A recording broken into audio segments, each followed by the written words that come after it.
Selamat pagi kelas. Selamat pagi, cikgu. Oke, hari ini semua dah breakfast ke? Dah. Sudah, cikgu. Oke, baik. Sebab cikgu harap semua dah makan breakfast lah. Hari ini kita akan masuk ke topik baru iaitu 3.3 belanjawan tunai. Ini topik yang baru lah. So, cikgu perlukan semua menumpukan perhatian yang sepenuhnya sebab topik ni dia biasa keluar dalam exam. Oke, betul kelas? Semua hadir ke hari ini? Hadir. Okey, baik. Okey, sebelum mulakan topik hari ini, jangan lupa nak hantar kerja rumah yang kelas lepas lah. Siapa ingat kelas lepas kita belajar tentang apa? Okey, kita belajar tentang penyata penyesuaian bank. Okey, jangan lupa cikgu ada bagi 2 soalan. Jangan lupa hantar sebelum cikgu keluar. Okey? Oke, cikgu. Okey. Sebagai permulaan kelas hari ini, cikgu nak minta pelajar untuk membuat sedikit aktiviti ya. Boleh, cikgu. Okey, murid nampak tak pen ini? Nampak. Okey, baik. Cuba tegakan, anggarkan pen ini harga berapa? RM10. RM2, cikgu. Okey, baik. Ya. RM2. Okey. Yang ni murid cuma anggarkan saja kan? Murid tak tahu harga yang sebenar kan? So ni dipanggil anggaran. Sebab you tak tahu apa-apa tentang pen ni, you hanya nampak dan you buat anggaran saja. Okey, sekarang cikgu bagikan harga yang sebenar.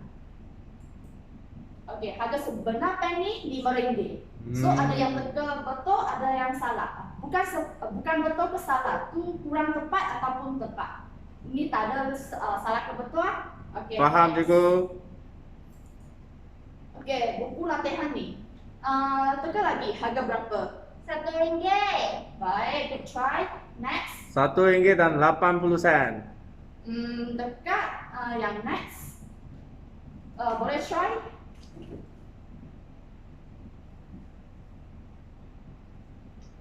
RM2.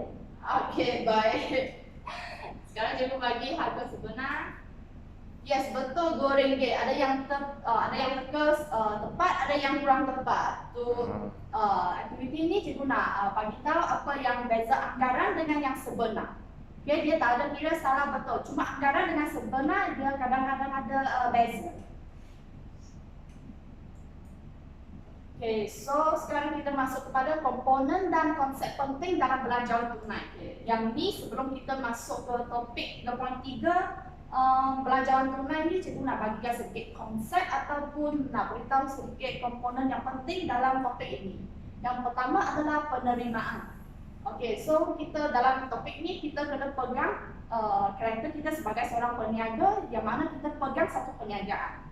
Okey, so penerimaan. Penerimaan ialah macam satu perniagaan, kita jual barang dan kita terima wang tunai ataupun cek. Itu dipanggil penerimaan. Boleh faham kan? Boleh.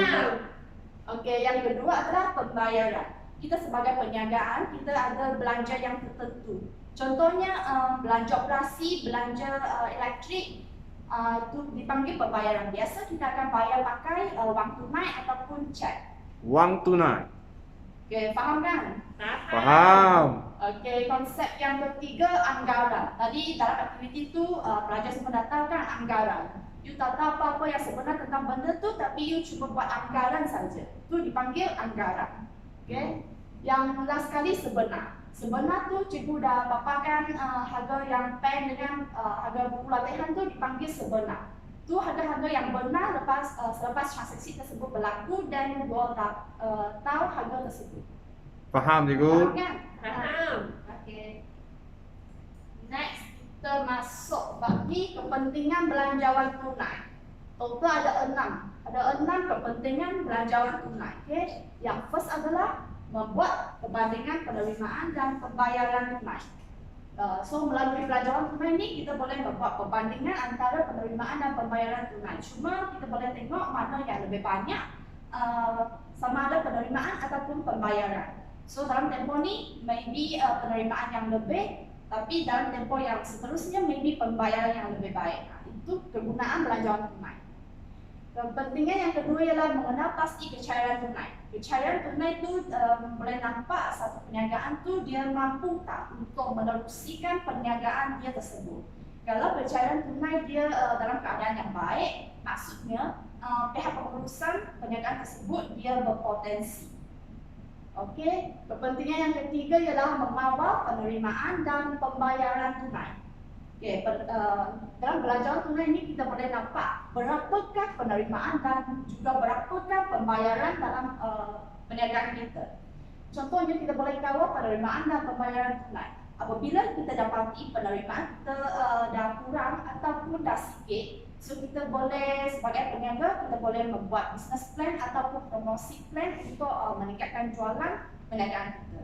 Okay, sebaliknya, kalau kita dapati bahawa pembayaran kita dah meningkat, so ini satu situasi yang kurang baik lah. So kita kena buat plan untuk cut cost ataupun jimat dari segi mana-mana perbelanjaan. Fahamkah murid? Faham. Okey, yang keempat, kepentingan belanjawan tunai yang keempat adalah mencari sumber tambahan untuk menampung kekurangan tunai. Yang ini berkaitan dengan kepentingan yang tadi lah. Sebab yang ini keempat, kalau kita dapati kekurangan tunai dalam belanjawan tunai, so kita boleh mencari sumber dari pihak luar. Contohnya kita boleh membuat pinjaman dari pihak bank ataupun dari mana-mana pihak organisasi. Okay, yang kepentingan yang kelima ialah mengurus perbelanjaan mengikut keutamaan.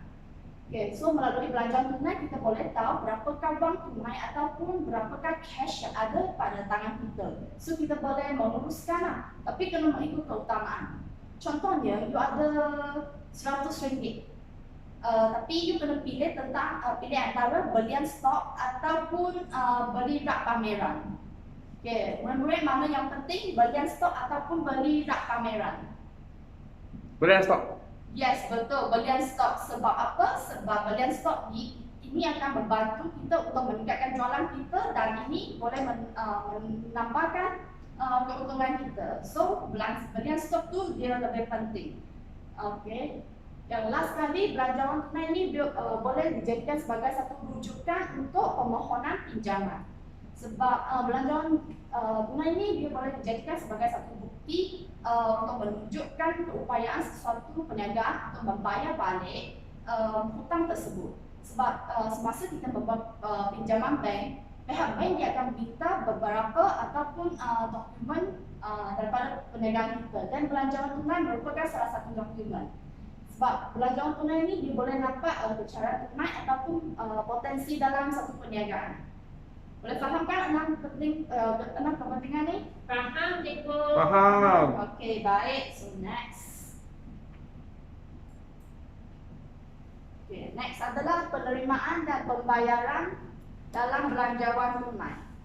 Okay, tadi cikgu dah kata apa itu penerimaan kan? Siapa boleh jawab apa itu penerimaan? Cikgu, penerimaan tu anggaran ke betul ke salah? Yes, betul. Sebab dalam belanjawan ni penerimaan dia memang kita masuk kepada anggaran dulu lah. Okey, penerimaan ni dia merupakan anggaran penerimaan yang melibatkan wang tunai atau cek sahaja.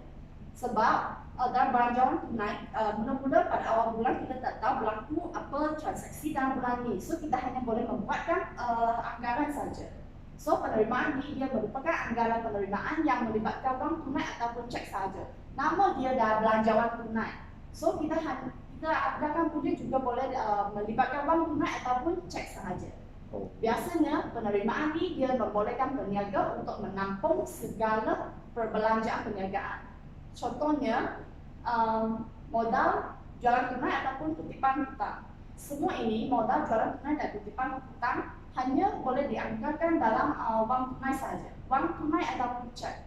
Contohnya kalau jualan kredit tu dia tak dimasukkan dalam bahagian ni sebab dia tidak melibatkan wang tunai ataupun cek.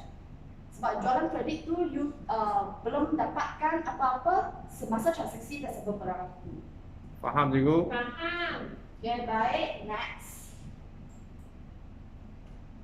Next adalah tentang pembayaran. Ini juga sama konsep dengan penerimaan. Dia juga merupakan satu anggaran saja. Pembayaran ni dia merupakan anggaran pembayaran yang melibatkan wang tunai atau cek sahaja. Biasanya pembayaran ni dia digunakan untuk menampung aktiviti perniagaan. Contohnya belian tunai dan juga belanja operasi. Sebab satu perniagaan dia ada expenses yang tertentu. So apa yang kita terima tadi, so kita boleh bayar kepada pembayaran, contohnya belian tunai atau belanja operasi untuk menerusi perniagaan kita. Faham kan? Faham.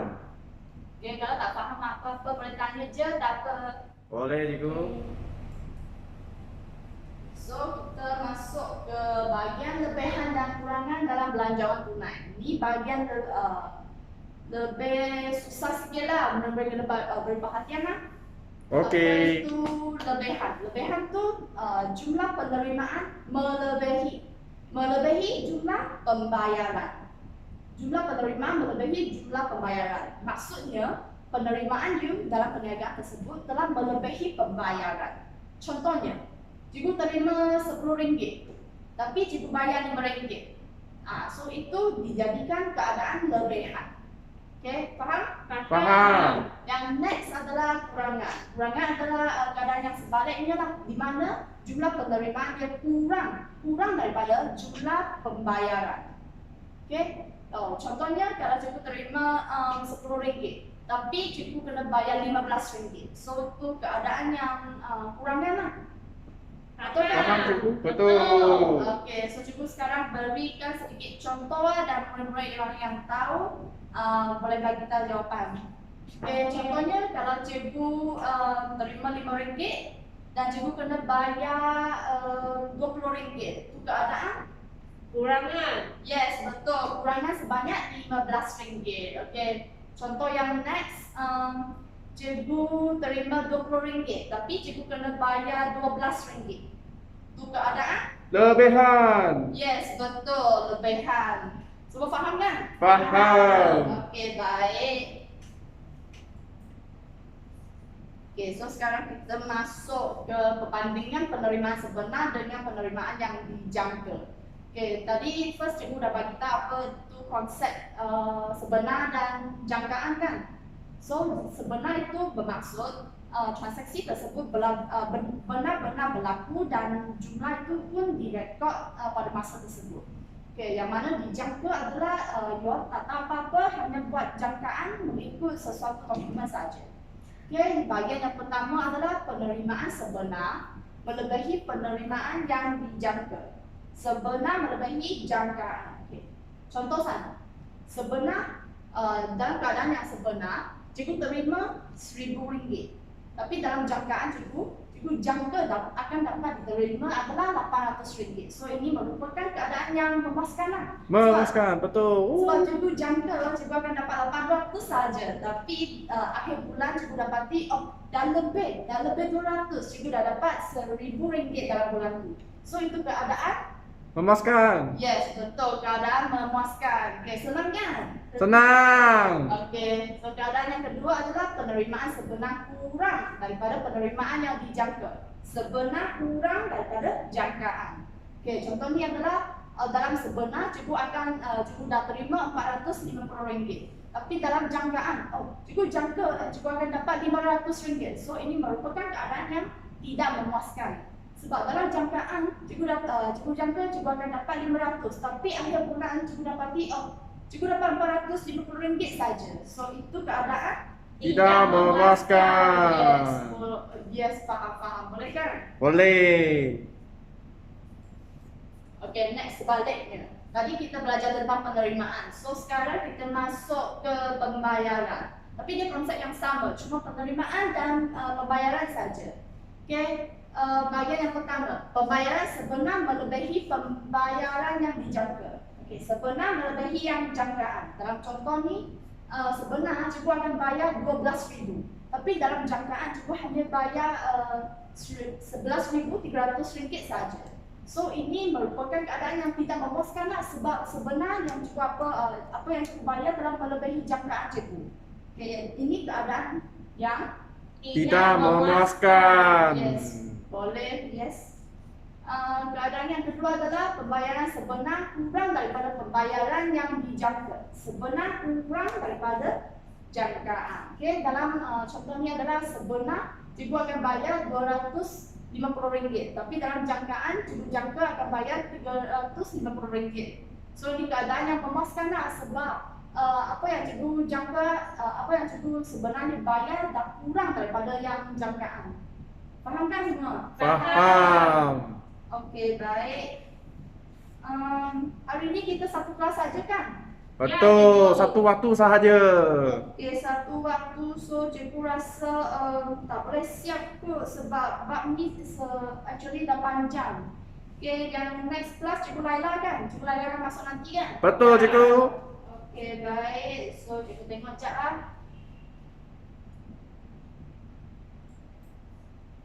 Okey, tak apalah. So cikgu sekarang dah bagi latihan dulu lah. Okey. Gerak kerja individu 3.3.1. Senang je aktiviti ni. Tengok mereka kena masukkan yang mana yang petak kosong tu saja. Asal sama ada dia memuaskan ataupun tidak memuaskan. Semua berkaitan dengan yang tadi apa yang kita belajar. Yang bahagian atas tu adalah penerimaan. Bahagian bawah pula pembayaran. Boleh kan semua? Boleh cikgu. Okey, baik. Nanti jangan lupa nak hantar latihan penyataan penyesuaian bank ya. Okey. Okey, baik. So, cikgu rasa hari ini sampai bagian ni je lah. Okey, thank you kelas. Terima kasih cikgu.